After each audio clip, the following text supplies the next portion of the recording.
Para sa mga naghahanap ng murang sangkap sa inyong lulutuin, bumisita na sa pinakamalapit na kadiwa ng Pangulo sa inyong lugar, kung saan bukod sa murang gulay at prutas, makatitiyak pa kayong sariwa ang mga bilihin.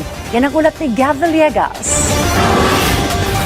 2 taon nang namimili ng gulay sa kadiwa si Jason.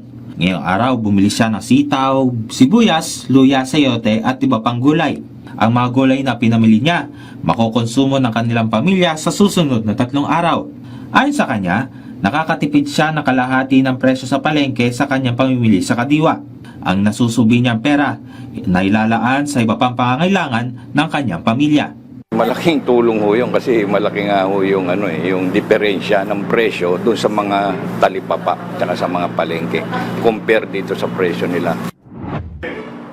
Dito sa Kadiwa Store sa Department of Agriculture sa Quezon City, makakabili ka ng iba't ibang klase ng gulay na sariwa at mas mura kumpara sa mga talipapa at mga palengke. Ang presyo ng bawang nagkakahalaga ng 140 pesos kada kilo.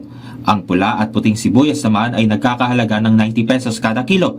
Gayun din ang ampalaya, habang ang lettuce ay 170 pesos ang presyo kada kilo. Ang presyo naman ng patatas ay nagkakahalaga ng 70 pesos kada kilo. Ang Baguio beans naman ay nagkakahalaga ng 100 pesos kada kilo. Pareho namang 80 pesos kada kilo ang presyo ng Chinese cabbage at carrots, habang ang sayote naman ay 30 pesos kada kilo. Ang presyo naman ng leeks ay nagkakahalaga ng 130 pesos ang 1 kilo. Parehong 100 pesos kada kilo ang presyo ng cauliflower at broccoli, habang 80 pesos naman kada kilo ang presyo ng talong, at ang okra naman ay nagkakahalaga ng 90 pesos kada kilo. Ang presyo ng kalabasa ay nagkakahalaga ng 45 pesos ang 1 kilo.